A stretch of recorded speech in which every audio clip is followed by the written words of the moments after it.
गोलीय दर्पण से प्रतिबिंब बनने के नियम देखेंगे। किसी भी गोलीय दर्पण से प्रतिबिंब बनने के 4 नियम हैं। आज हम केवल अवतल दर्पण से प्रतिबिंब बनने के नियम पढ़ेंगे, क्योंकि नियम दोनों में समान है, लेकिन एक में परावर्तित किरणों के वास्तव में मिलने से इमेज बनती है और एक में जो है परावर्तित किरणें मिलती हुई प्रतीत होती है। तो वो उत्तल दर्पण में हम उसको बाद में करेंगे, यहाँ पे हम अवतल दर्पण का देखते हैं। तो नियम नंबर 1 हमसे क्या कह रहा है, देखिए कि ये मुख्य अक्ष है और मुख्य अक्ष के समांतर आपतित प्रकाश किरण परावर्तन के पश्चात फोकस से होकर गुजरती है। ये नियम 1। नियम 2 जो है हमारे पास में, इसी का जस्ट अपोजिट करना है कि मुख्य फोकस से आपतित प्रकाश किरण, ये फोकस बिंदु है, इससे आपतित प्रकाश किरण, मुख्य फोकस से आपतित प्रकाश किरण यानी यहाँ से पड़ रही है इस पर, परावर्तन के पश्चात मुख्य अक्ष के समांतर हो जाती है। परावर्तन के पश्चात मुख्य अक्ष के समांतर हो जाती है। ये नियम नंबर 2। फिर है नियम 3। नियम 3 हमसे कहता है कि वक्रता केंद्र से आपतित प्रकाश किरण, ये वक्रता केंद्र है, यहाँ से आपतित, इस बिंदु से होते हुए आपतित प्रकाश किरण जो यहाँ पे दर्पण पर पड़ती है, यानी यहाँ ये आपतित हो रही है, इससे आपतित प्रकाश किरण परावर्तन के पश्चात वापस उसी मार्ग से वापस लौट जाती है। परावर्तन के पश्चात उसी मार्ग से वापस लौट जाती है वक्रता केंद्र से आने वाली प्रकाश किरण। नियम नंबर 4,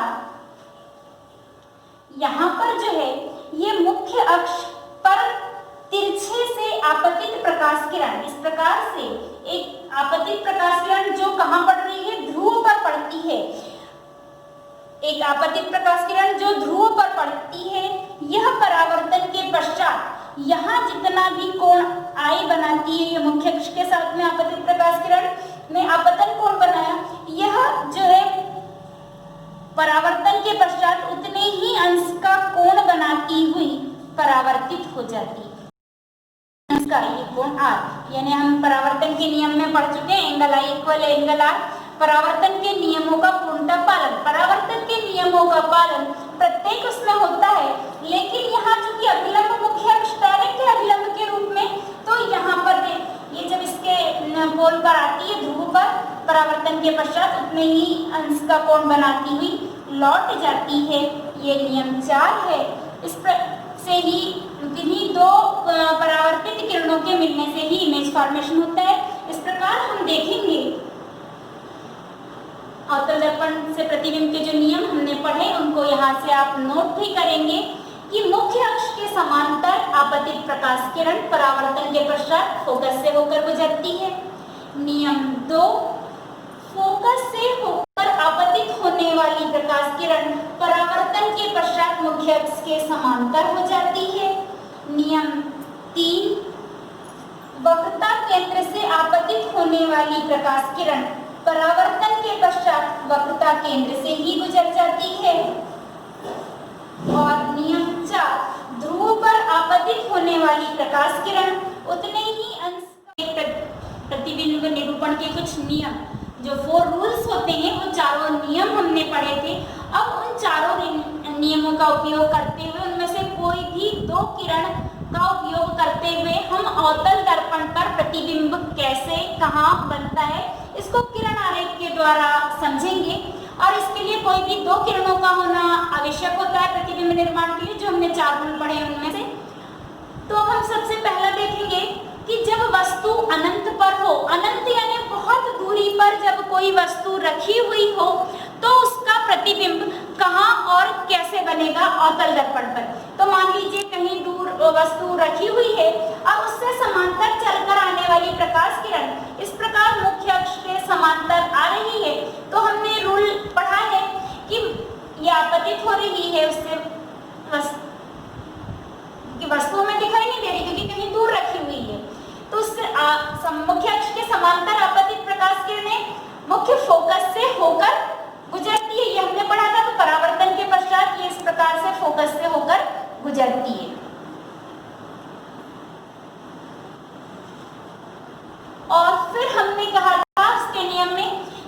प्रतिबिंब वहां बनता है जब जहां पर दो परावर्तित किरणें आपस में मिलती है। परावर्तित किरणों के आपस में, रिफ्लेक्टेड रेज के जब आपस में मीट करती है तो वहां पर प्रतिबिंब बनता है। इसका मतलब है कि प्रतिबिंब यहाँ बना क्योंकि ये दोनों परावर्तित किरणें यहाँ फोकस पर बन रही है। और देखिए यहाँ पर बिल्कुल बिंदु के आकार का, तो स्थिति सबसे पहले हमें स्थिति जो बताना है, तो प्रतिबिंब कहाँ बनेगा, ये प्रतिबिंब की स्थिति क्या होगी, प्रतिबिंब फोकस पर बनेगा। यहाँ पर मैं केवल F लिख रही हूँ, F पर बनेगा यानी फोकस पर बनेगा।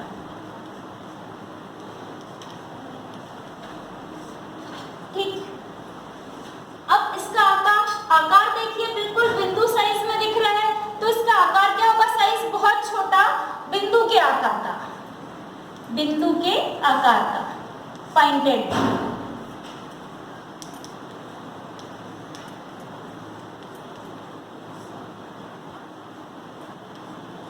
और प्रकृति, इसकी प्रकृति रियल होगी क्योंकि दो वास्तविक किरणें मिल रही हैं, इसलिए प्रतिबिंब कैसा बनेगा, वास्तविक। और वास्तविक प्रतिबिंब सदैव कैसा बनता है, उल्टा।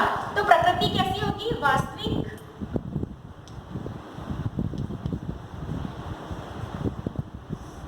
और वास्तविक की प्रकृति, वास्तविक हमेशा कैसे बनता है, उल्टा। तो वास्तविक एवं उल्टा,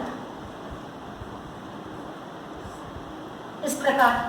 अब नेक्स्ट देखते हैं, जब वस्तु वक्रता केंद्र के पीछे हो, वक्रता केंद्र से दूर हो, जब वस्तु वक्रता केंद्र के पीछे हो तो यानी अनंत से तो पास आ गई, अनंत से चल के वस्तु इस ओर बढ़ी है तो वक्रता केंद्र की तरफ है। अब वस्तु का प्रतिबिंब कहाँ कैसा बनेगा, तो जब वस्तु यहाँ पर रखिए, यहाँ से हम एक किरण इस प्रकार से जो इसके समांतर आ रही प्रकाश किरण,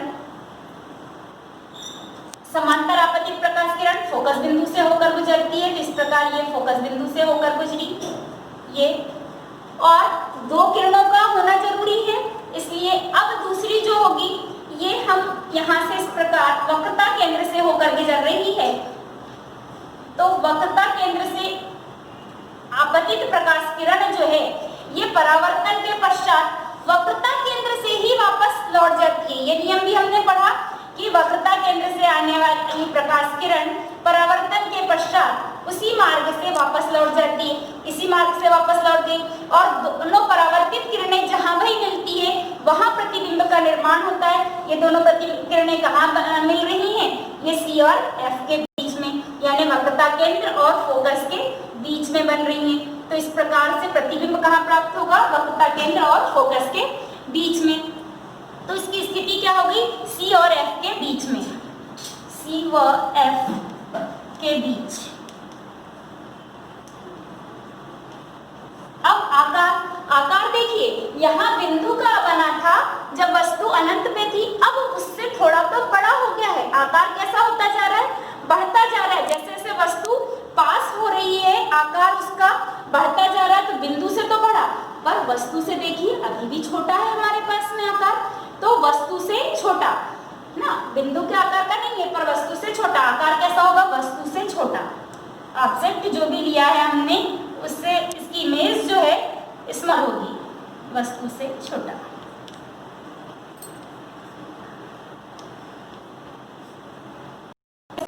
अब प्रकृति वही देखिए, वास्तविक किरणें मिल रही हैं, और ये देखिए उल्टी इमेज मिल रही है यहाँ पर इस प्रकार से।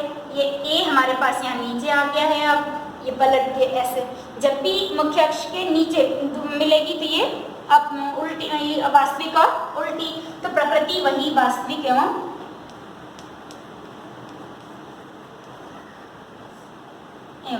उल्टा प्रतिबिंब प्राप्त होगा।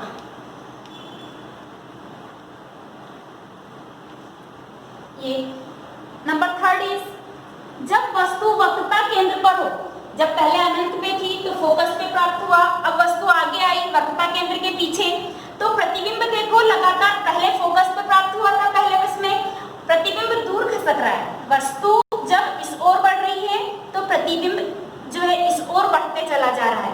तो अब देखिए यहाँ पर क्या होता है, जब वस्तु वक्रता केंद्र पर होगी, अब वस्तु और पास आ गई, अब हमारे पास एक किरण हमने ली कि जो मुख्य अक्ष के समांतर आ रही आपतित हो रही है, मुख्य अक्ष के समांतर आपतित प्रकाश किरण हमने कहा था कि ये जो है फोकस से होते हुए गुजरेगी, इस प्रकार से गुजर गई, ये मुख्य फोकस से होती हुई वापस आ गई।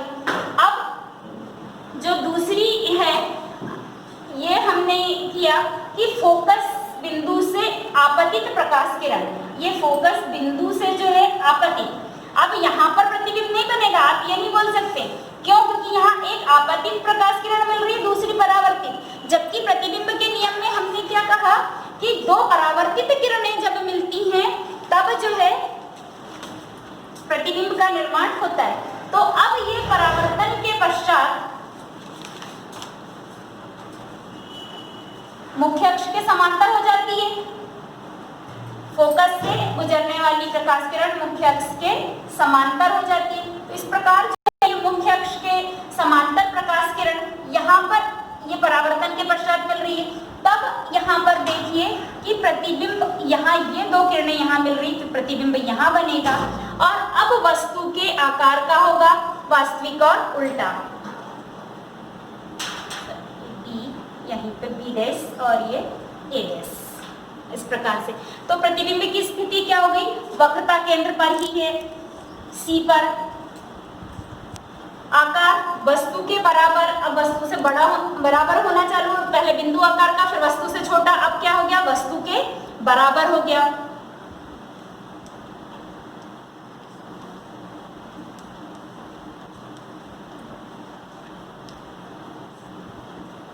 प्रकृति वास्तविक और उल्टा, प्रकृति वही,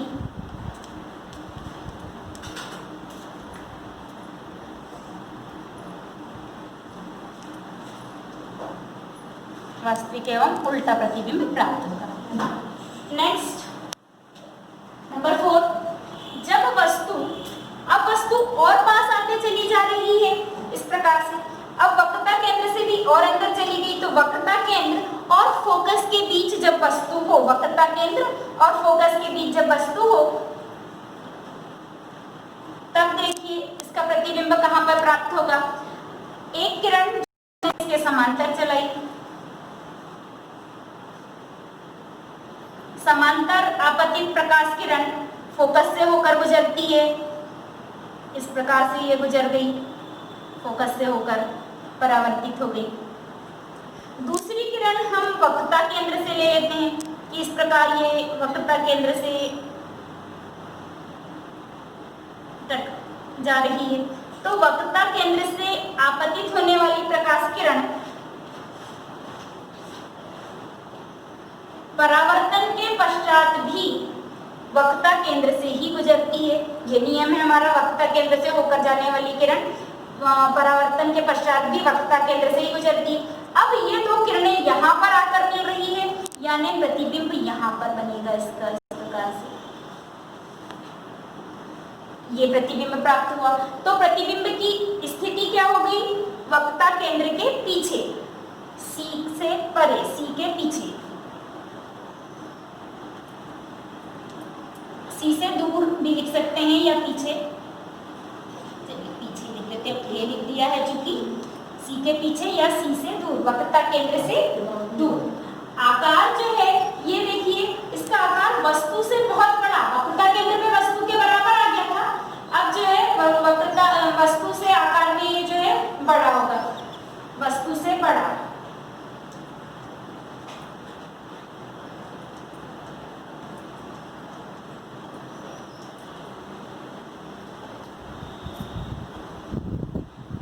प्रकृति देखिए अभी भी वही, उल्टा, वास्तविक एवं उल्टा प्रतिबिंब प्राप्त होगा।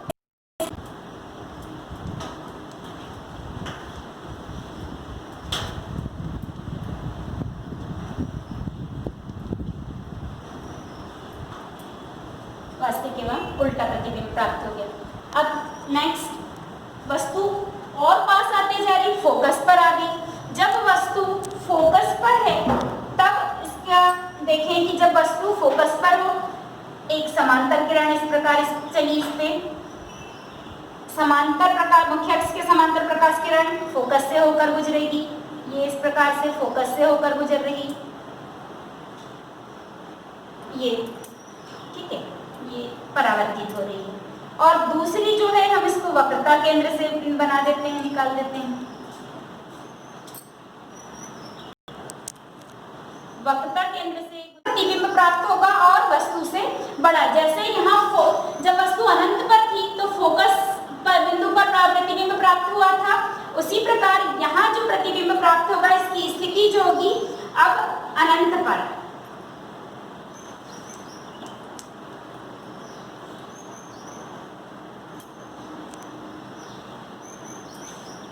ये पैरेलल, सॉरी यहाँ पे फिर से देखेंगे, ये पैरेलल रेज मिल रही है आपको। इस प्रकार से इनके बीच अभी गैप नहीं बढ़ रहा है, ये पैरेलल रेज जो आपकी मिल रही है।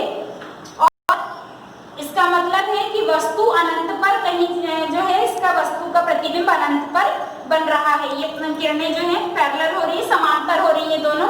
एक वक्रता केंद्र से आने वाली है, दूसरी जो फोकस से लौट रही है वो ये वक्रता केंद्र से गई और ये वापस भी आई, तो इसका प्रतिबिंब जो है अनंत पर बनेगा। आकार बहुत बड़ा होगा, वस्तु से बहुत बड़ा।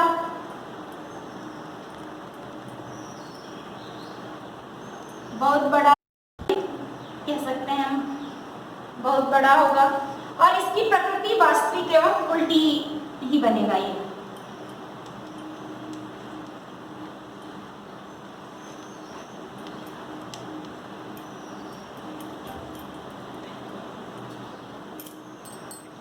जब वस्तु अब और अंदर आ गई, फोकस से भी और पास आ गई, अब वस्तु जो है फोकस और ध्रुव के बीच हो, जब ध्रुव और फोकस के बीच जब वस्तु है तब देखिए ये समांतर आपतित प्रकाश किरण जो है ये परावर्तन के पश्चात समान मुख्य अक्ष के समांतर यदि ये है तो ये तो परावर्तन के पश्चात मुख्य फोकस से होकर ही गुजरेगी, ये फोकस से होकर गुजरेगी।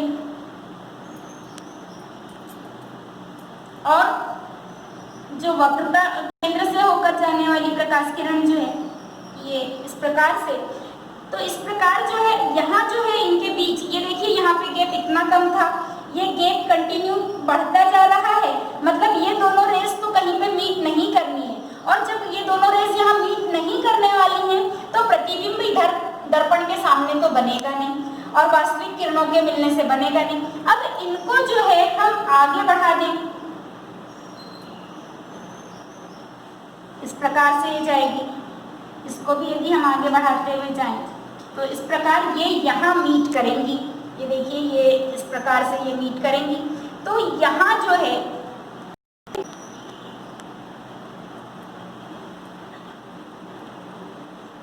ये वस्तु का प्रतिबिंब हमें प्राप्त होगा। अब देखिए स्थिति क्या हो रही है, दर्पण के पीछे मिल रहा है हमको प्रतिबिंब।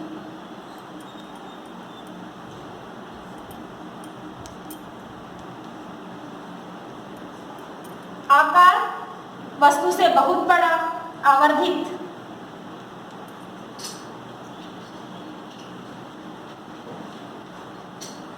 प्रकृति देखिए अभी तक हमें मुख्य अक्ष के नीचे मिल रही थी, अब देखिए प्रतिबिंब जो है हमें मुख्य अक्ष के ऊपर ही मिल रहा है और ये आभासी प्रतिबिंब होगा क्योंकि ये वास्तविक किरणों के मिलने से नहीं बन रहा, ये आभासी किरणों के मिलने से बन रहा है, क्योंकि दर्पण के पीछे तो कोई प्रतिबिंब बनेगा नहीं, ये आभासी किरणों के मिलने से बन रहा है, अतः ये आभासी होगा।